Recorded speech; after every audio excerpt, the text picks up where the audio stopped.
অন্তর্বর্তী সরকারের প্রধান উপদেষ্টা ডক্টর মোহাম্মদ ইউনূসের সঙ্গে বৈঠককে ঐতিহাসিক বলে মন্তব্য করেছেন বিএনপির ভারপ্রাপ্ত চেয়ারম্যান তারেক রহমান। শুক্রবার লন্ডনের পার্ক লেনের হোটেল ডরচেস্টারে অনুষ্ঠিত বৈঠক শেষে বের হয়ে তিনি উপস্থিত সাংবাদিকদের একথা বলেন।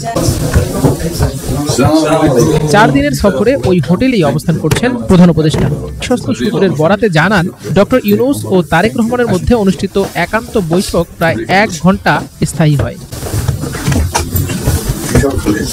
বৈঠকে তারেক রহমান বিভিন্ন বিষয়ে ডক্টর ইউনূসের সঙ্গে ঐকমত প্রকাশ করেন।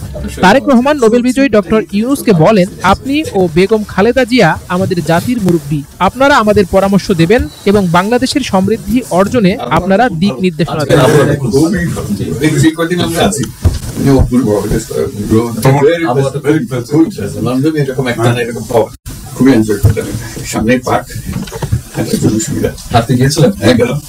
খুব ভালো, এখানে হাঁটার অনেক জায়গা, আমি আমার এলাকাতে বগুড়াতে একটা জায়গা বানিয়েছে, রোডসের একটা জায়গা ছিল।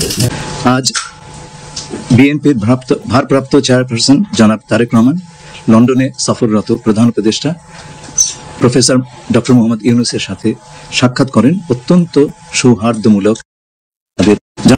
জনাব তারেক রহমান প্রধান উপদেষ্টার কাছে আগামী বছরের রমজানের আগে নির্বাচন আয়োজনের প্রস্তাব করেন। দলের চেয়ারপারসন বেগম খালেদা জিয়াও মনে করেন ওই সময় নির্বাচন অনুষ্ঠিত হলে ভালো হয়। প্রধান উপদেষ্টা বলেন যে তিনি আগামী বছর এপ্রিলের প্রথমার্ধের মধ্যে নির্বাচন অনুষ্ঠানের ঘোষণা দিয়েছেন। সকল প্রস্তুতি সম্পন্ন করা গেলে 2026 সালের রমজান বিচার বিষয়ে পর্যাপ্ত অগ্রগতি অর্জন করা প্রয়োজন হবে।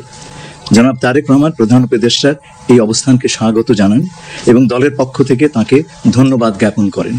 প্রধান উপদেষ্টাও জনাব তারেক রহমানকে ফলপ্রসূ আলোচনার জন্য ধন্যবাদ জানান।